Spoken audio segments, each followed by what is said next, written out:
Olá! Começa agora mais um Trilha do Saber, programa que fala sobre educação, cultura, ciências, arte e muito mais. E você confere hoje por aqui.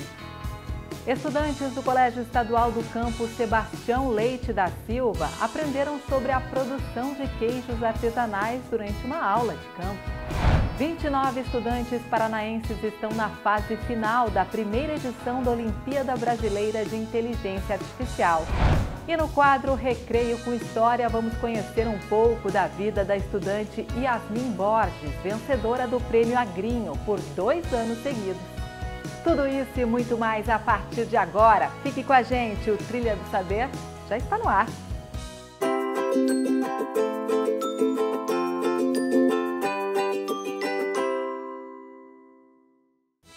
Estudantes do Colégio Estadual do Campus Sebastião Leite da Silva tiveram uma aula de campo deliciosa. Eles aprenderam como os queijos artesanais são feitos e, é claro, aproveitaram para fazer aquela degustação. Desde as primeiras civilizações, quando o leite virava ouro branco nas mãos dos pastores, o queijo conquistou o mundo. Egípcios, gregos, romanos, todos se renderam a essa iguaria, que hoje embala corações e desperta paladares. Seja no café da manhã, num fondue ou como estrela de uma tábua sofisticada, o queijo continua conquistando apreciadores. Quer conhecer mais sobre esse universo delicioso? Vem com a gente nessa viagem pelo mundo dos queijos na Queijaria Bela Vista, aqui em Ribeirão Claro. Um lugar onde são produzidos queijos artesanais, autorais e premiados, com sabor e aromas únicos, conhecidos como Família Cura, e são verdadeiras obras-primas que tiram aquele que delícia sempre que são degustados. E tudo começou quando Luiz decidiu investir em uma pequena propriedade rural em busca de mais qualidade de vida. E nem ele sabia que aí nasceria uma paixão de dar água na boca e que hoje faz parte da Rota do Queijo e atrai muitos turistas. E os estudantes do Colégio Estadual do Campus Sebastião Leite da Silva aprenderam sobre o queijo de uma forma bem deliciosa. Acompanhe aí! Agora, Luiz, conta pra gente, como que surgiu a ideia de começar a fabricar queijos aqui em Ribeirão Claro? Eu sou cirurgião dentista, eu tenho 35 anos de formado. Quando eu estava com 25 anos de formado, eu falei, eu quero fazer alguma coisa fora do consultório. Então foi quando eu vim de Ourinhos para Ribeirão Claro. Aí eu comecei a propriedade rural, é uma propriedade pequena, de 3 alqueires só, e eu comecei a fazer a extração do leite. Conforme o leite foi trabalhando durante 4 anos, eu percebi que o leite tinha bastante qualidade, em termos assim de proteína, gordura, lactose, baixa concentração de bactéria e poucas células inflamatórias. Aí foi quando eu pensei em fazer queijo, porque a remuneração do leite é muito difícil para o produtor. Aí eu conversei com um amigo sobre o queijo frescal, ele falou para mim, Luiz, faz queijo maturado, porque o queijo maturado agrega valor e você não vai perder esse queijo e vai trabalhar melhor. Comecei a estudar em apostilas da Embrapa, comecei a estudar na internet e fui visitar alguns produtores do Brasil mesmo, que faz o tal do parmesão na Serra da Mantiqueira. Eu visitei o seu Jair Barros lá em Itamonte, Itaiandu, Passa Quatro de Minas. E numa cidadezinha também chamada Alagoa, lá pequenininho. Aí eu comecei a fazer o queijo, começava a fazer o queijo lá em Ourinhos. Quando eu fiz esses queijos os primeiros, eu mesmo fui provando e num certo tempo, esse queijo maior aqui, ele precisava de 6 meses de maturação. Quando deu 6 meses de maturação, nós abrimos para provar. E o meu irmão que estava na festa falou, nossa, o queijo está bom, todo mundo gostou. Aí foi quando eu pensei em montar a queijaria. Aí eu tive a ideia de colocar o seguinte, como esses queijos aqui são maturados, tá? O que é queijo maturado? É aquele que fica na prateleira que você viu ali, mais de 60 dias. Aí, esse fica por 60 dias, esse fica por 4 meses e esse aqui fica agora por 8 meses. Então, se eles são maturados e o mineiro chama o queijo maturado de queijo curado, eu falei, já sei o que eu vou fazer, eu vou colocar o nome de Família Cura. Esse pequenininho que é o menos maturado vai ser o Cura Júnior, de jovem, de cura jovem. Esse aqui é o Cura, de uma maturação intermediária. E o maior é o Senhor Cura, de senhora maturação. Então, esse, nesse caso, seria o filho, a representação do filho, esse é a representação do pai, e essa é a representação do avô. Quando eu fui na feira, nós expusemos os queijos assim, com as porçõezinhas, e eu vendi 80 quilos de queijo num final de semana. Aí eu falei, agora eu vou montar a queijaria. Aí foi quando eu comecei a montar, quando eu construí essa parte aqui. Deu Entendeu? certo. Deu certo. Nas participações de feiras, todo mundo me perguntava, esse queijo aqui é um canastra, meia cura da canastra? Eu falava, não. Se o queijo tem mais de 60 dias de maturação, ele é um queijo maturado. Então você tem assim, ó, o frescal é aquele branquinho, de 0 a 15 dias. O meia cura vai de 15 dias até mais ou menos 45, 60 dias, que é o que o mineiro faz muito. Aí nessas perguntas todas eu desenvolvi esse queijo aqui, que é o nosso meia cura. Tá? Pode ver que ele se difere dos outros. Por quê? Porque não pasteuriza o leite, a gente faz uma massa do queijo bem macia, para que ele diminua de tamanho, para que fique um queijo mais cremoso. Como ele tem uma massa macia, ele vai diminuir de tamanho e aí ele vai mofar. Ele é feito na mesma forma do Cura Júnior, só que ele é colocado num gradil de inox que dá essa característica a ele aqui. Tá? E aí eu tinha que colocar o nome nesse queijo. Eu não poderia colocar o meia cura na família dos maturados, na família do curado. Aí foi quando eu tive a ideia de colocar o nome do meu pai, que meu pai, o apelido dele era Zeca, e ele gostava muito de área rural, então esse queijo chama-se Zeca, porque é uma homenagem para o meu pai. A partir daí, nós começamos a participar de alguns concursos que acontecem no Brasil, e os queijos começaram a ser premiados. Você já ouviu falar no termo grego turófilo? Se você é amante do queijo, você é um turófilo. Desde 2018, a queijaria Bela Vista tem deixado os turófilos mais felizes, produzindo queijos que mexem com os nossos sentidos. Para isso, ela utiliza o leite de produção própria, do rebanho de vacas Jersey e Gersolanda, que garante alto teor de gordura e muita qualidade. Além disso, a queijaria cuida com muito amor de cada peculiaridade desta iguaria, já que cada tipo de queijo tem seu segredo, como tempo de maturação, temperatura, umidade, e tudo isso influencia no sabor, na textura e no aroma únicos que encantam o nosso paladar. Como que é essa arte de você produzir um queijo e como é que é? Conta pra gente que dicas que você pode dar quando é um queijo bom, de excelente qualidade. Tá. Por que o teu queijo é tão bom assim? Primeira coisa que tem que ter, paixão.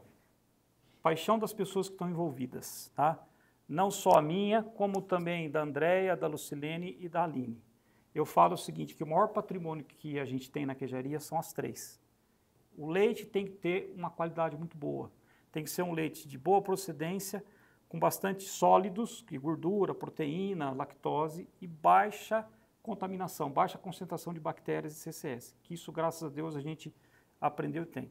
E aí, na hora de você fabricar esse queijo, então, por exemplo, a Andréia, quando ela vai fabricar o queijo, ela vai ter que ver a temperatura exata, aí ela vai ter que colocar o fermento e o coalho, vai esperar 45 minutos, então tem que ter paciência. Queijo ser bom depende desse amor que elas dedicam, desse respeito que a gente tem um pelo outro, e é isso que a gente precisa na vida.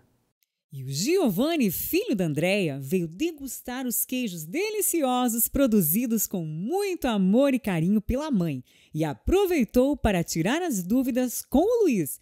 E você sabia que o processo de salga do queijo é igual a boiar no Mar Morto? Luiz, pode fazer uma pergunta? Sim? Vocês colocam sal na massa do queijo? Não, não colocamos sal na massa do queijo. Na verdade, os nossos queijos, eles são salgados em salmoura. O que é salmoura? É um tonel, né, um compartimento que tem 100 litros de água, água mineral, que não pode ser água iodada, né, nem com cloro. Aí nós colocamos sal, esse sal também não pode ser iodado. Então você tem 100 litros de água com 20 quilos de sal. Então dá uma concentração, depois você pergunta para o professor, de 20%. Então quando a gente coloca esse queijo na salmoura, o que vai acontecer? Ele vai boiar. Então, o queijo, que é o chamado queijo Zeca, ele fica só 2 horas na salmoura, porque a gente quer uma casca extremamente fina. Você vai ver na degustação. O Cura Júnior, ele fica 8 horas na salmoura. Existe uma regra, para cada quilo de queijo, 8 horas de sal. O Cura fica 1 dia, porque ele tem 3 quilos o peso dele. Então, 8 horas vezes 3 dá 24 horas. Vocês já viram em aulas de geografia do Mar Morto, né, no Oriente Médio. O que acontece lá? A salinidade da água do mar é muito concentrada. No deserto do Atacama também existe alguns salares que o sal brota junto com a água ali. Se você deitar nessas regiões, no mar ou no salar lá no Atacama, você boia. Por quê? Porque a concentração do sal é tão intensa que o nosso organismo boia, tá? O queijo acontece a mesma coisa.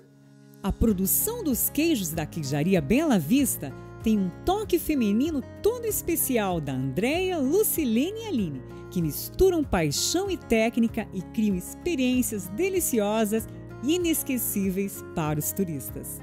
Eu quero parabenizar as meninas aí pela produção dessa delícia, desse queijo maravilhoso que todo mundo ama, e também ao Luiz, Obrigado. que está gerando emprego nessa região e também fazendo todo mundo que ama queijo feliz, Luiz.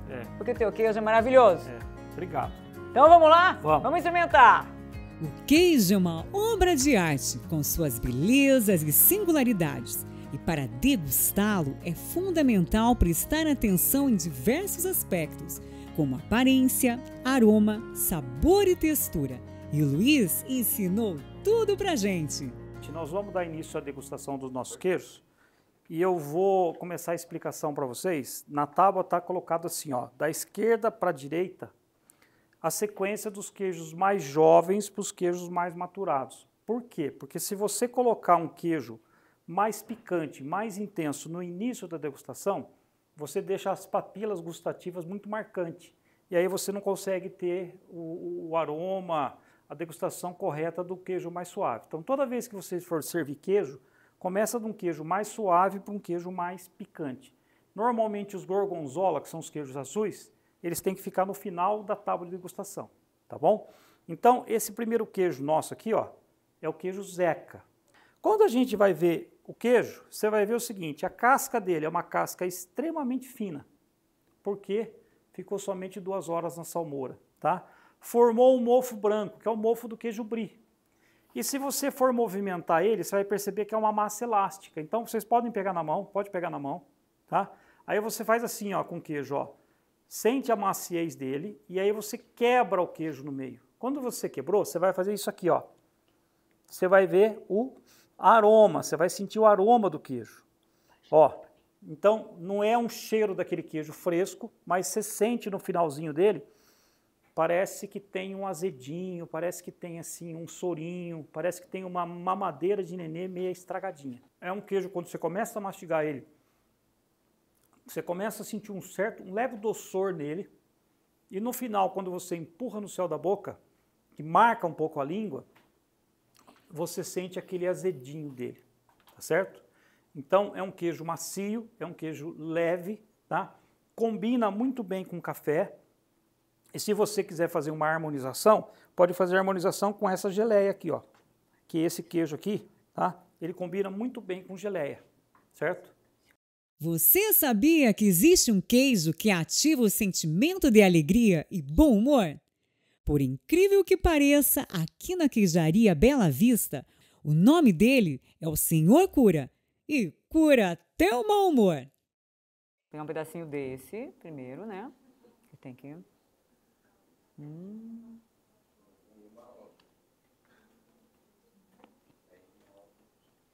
Esse que tem menos maturação. Isso, 21 dias. E já é maravilhoso. Obrigado. Macio, E agora nós vamos para aquele que tem mais maturação. Isso.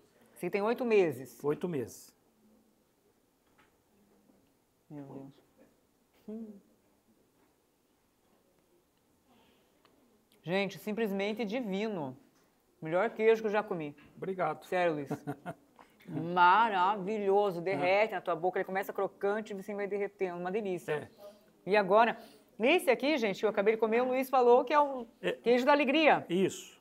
Porque, na verdade, é o seguinte, como ele é um queijo seco e ele tem uma maturação longa, ele é um queijo que cristaliza mais. Então, ele, na verdade, chega até a esfarelar na mão da gente, assim, ó, tá? Então, é aquele queijo que você lasca. Quando você lasca, ele tem uns granulozinhos, que é chamado de tirosina. Isso é degradação da molécula de proteína do leite. E a tirosina é o aminoácido do bom humor, da alegria. Coisa entendeu? boa, então tem De que comer coisa esse aí, boa. tem Então, que comer esse queijo. Tem que comer esse queijo. Ou queijo, você pode comer qualquer um. Como é que é o nome desse mesmo? O senhor cura. Senhor cura da alegria. Tá? E a grande vantagem dos queijos é que ele agrega amizade na mesa. Obrigada, Luiz. Eu que agradeço, Seu queijo viu? é maravilhoso e eu vou continuar aqui, gente, comendo, me deliciando. Venham conhecer o queijo Bela Vista, claro, Isso. com o Luiz. És forte porque estás próximo da origem da criatura. És nutritivo porque mantens o melhor do leite. És quente porque é gordo. Hipócrates, o pai da medicina, definiu assim o queijo. E é isso e muito mais. E a Queijaria Bela Vista nos proporcionou uma experiência gastronômica única e de muito aprendizado que ativou a nossa sensorialidade e as emoções, algo que vamos levar para a vida. Que delícia de reportagem, né? Aprender assim é gostoso demais. Até eu queria estar nessa aula. O Paraná está dando show quando o assunto é tecnologia na educação. O investimento no ensino de tecnologia dentro das salas de aula tem trazido grandes resultados. E a prova disso está aí. O estado tem 29 finalistas na primeira edição das Olimpíadas de Inteligência Artificial. É isso mesmo, quase 1/3 de todos os finalistas são aqui do Paraná. A primeira edição da Olimpíada Brasileira de Inteligência Artificial já tem um destaque nacional: os alunos do Paraná. Dos 85 estudantes classificados para a fase final da competição, 29 são paranaenses. Isso representa mais de 1/3 dos finalistas. A Olimpíada é voltada para alunos do ensino fundamental e médio e busca incentivar o interesse dos jovens por tecnologia e inovação. Essa Olimpíada, ela tem como objetivo não só explorar conceitos de IA, mas também conscientizar a gente. No nosso dia a dia, a IA é muito presente. Quando a gente vai buscar referências para fazer um trabalho, quando a gente quer que ela explique algo que é muito difícil para a gente, quer que ela quebre em conceitos menores. Então, ela é muito presente. Porém, numa Olimpíada como essa, a gente vai vendo como que nos mínimos detalhes ela pode ser maléfica ou benéfica. A competição aconteceu ao longo de várias etapas, com provas online e práticas. Agora, os finalistas participam de aulas ministradas por profissionais de inteligência artificial, parte de um treinamento para a etapa final. Os 4 melhores colocados brasileiros serão homenageados em uma cerimônia de premiação e seguirão para a competição internacional que acontece no mês de agosto em Pequim, na China. Os primeiros foi mais passei. Aí, depois do terceiro, né, que teve agora, o terceiro e o quarto, fiquei mais feliz, assim, fiquei mais resultado, sabe? O terceiro foi bem difícil também, porque ele tinha uma prova teórica, que era para responder questão igual das duas primeiras. Aí teve a prova prática, que ela envolvia mais realmente para criar um modelo de máquina para fazer o estudo, entende? Aí essa quarta teve a prova física, né, a prova presencial, que também tinha umas questões bem complicadas de se entender. Nas etapas anteriores, o Paraná já tinha se destacado com um alto número de alunos selecionados. Dos participantes de todo o país que passaram da primeira fase, mais da metade era do estado. E na fase seguinte, os estudantes paranaenses representaram 41% dos classificados. É tenso, mas ao mesmo tempo é gratificante de saber que a gente pode representar a nossa região, o nosso estado, o nosso país e quem sabe, né, representar aí nossa nação fora aí na Olimpíada, na IOI, né, na Olimpíada de Inteligência Artificial, porque eu acredito que o Brasil tem muitos estudantes que têm muito potencial para conseguir participar, mas muitas vezes eles não têm voz para conseguir representar mesmo o nosso país e trazer o mérito que eles merecem. Os finalistas paranaenses estão espalhados por todo o estado, do interior à capital. A Olimpíada abriu caminho para que vozes, muitas vezes invisibilizadas, mostrem seu talento na inteligência artificial. O meu maior propósito na tecnologia é incentivar as mulheres aos lugares que elas também pertencem, que muitas vezes a gente fica meio acuada, com medo, mas só tem homem, mas como que vai ser? E esse é o meu principal propósito, ser inspiração para que outras também consigam ir para áreas que muitas vezes são consideradas áreas masculinas. Para valorizar o esforço e incentivar a participação dos estudantes, o governo do Paraná premiou os destaques da terceira fase da Olimpíada. Foram entregues notebooks e tablets aos 50 melhores alunos, em uma ação que representa um investimento de 380 mil por parte do Estado. Para a escola foi muito bom, os professores gostaram bastante e até mesmo os outros alunos viram que os dois foram bastante longe nas Olimpíadas, também se interessaram em fazer as próximas Olimpíadas que tem. Parabéns a esses estudantes. A gente sabe que não é uma tarefa fácil já estar na final da Olimpíada, né? Então, sucesso a todos vocês. Agora vamos conhecer a história da estudante Yasmin Borges, da cidade de Pinhais, no Paraná, que graças aos professores e amigos da escola venceu um quadro de depressão e hoje coleciona conquistas do Prêmio Agrinho.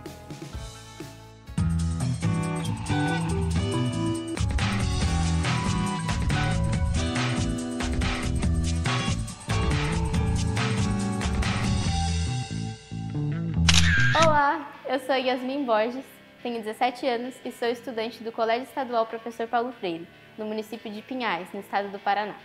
E hoje eu tô aqui para contar um pouquinho da minha história. Eu sou a terceira filha de 10 filhos. Desde o início da minha vida, meus pais e eu e minha irmã morávamos com a minha avó paterna. Quando eu tinha apenas 2 anos e a minha irmã mais nova tinha apenas 1 aninho, meus pais se separaram. Essa separação foi um golpe duro, tanto para minha família quanto para mim e para minha irmã, que mal conhecíamos o mundo ao nosso redor. Mas desde então, minha avó paterna, a Dona Mari, sempre foi a minha mãe, e muito mais do que isso. Quando eu tinha 8 meses de idade, eu comecei a ter crises convulsivas. E deixou a minha família muito preocupada, porque exigia constantes idas ao hospital. Eu tive que tomar remédio para controlar essas crises até os meus 2 anos de idade. E elas cessaram. A minha família sempre ficou muito preocupada de que esses transtornos deixassem sequelas e eu pudesse ter alguma questão emocional, algum transtorno contra a minha cognitividade. Porém, conforme eu fui crescendo, eu fui desenvolvendo muito interesse pela educação. Sempre passava a maior parte do tempo na biblioteca e sempre fui muito apaixonada pelos livros e pelos mundos que eles nos levam. Aos 10 anos de idade, com toda essa questão da minha introspectividade e do meu amor pela leitura, os professores me indicaram, junto com a minha tia, Fabiane, para testes educacionais e cognitivos, para descobrir se eu poderia ter algum tipo de condição. E eu recebi um laudo de superdotação em altas habilidades. Com esse laudo, muita coisa mudou, porque eu comecei a buscar me desenvolver. E assim como a minha família e os meus professores, corremos atrás para descobrir o que eu podia fazer com isso e para onde eu podia ir. Eu comecei a me envolver muito mais nas questões da escola e tudo estava bem. Eu estava começando a me desenvolver. Até que, quando eu tinha 12 anos, fui confinada junto com a minha família, porque uma pandemia chegava.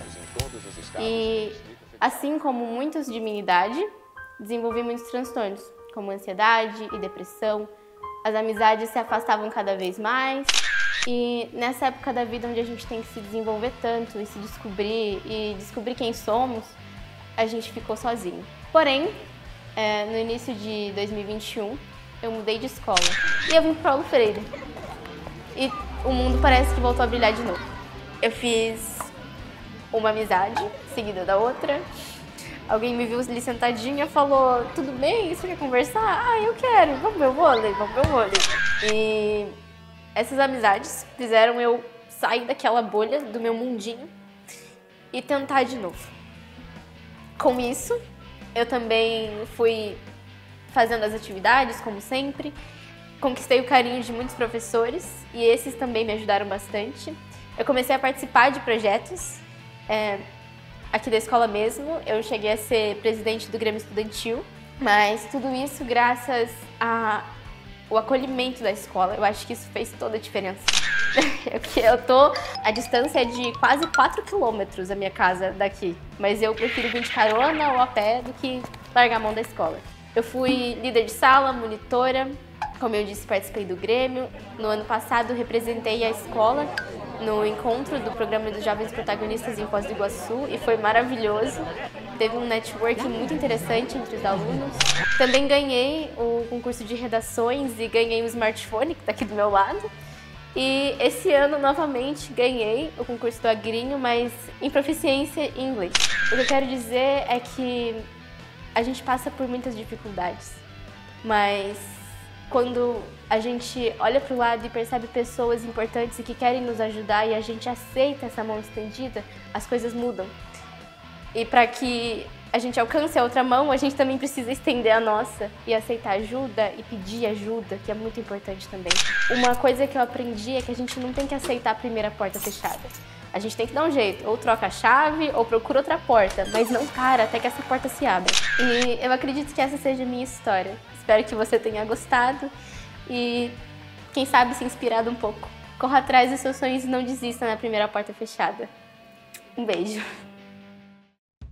E a gente deseja aqui muito sucesso a Yasmin e a todos os estudantes que colecionem aí prêmios e mais prêmios. E esse foi o nosso programa de hoje. Você pode rever este e outros programas através do QR Code que está aí na sua tela. Lembrando que o Trilha do Saber é produzido pelo Núcleo de Comunicação Setorial da Secretaria de Educação do Paraná. A gente se encontra na próxima semana. Tchau, tchau. Até a próxima.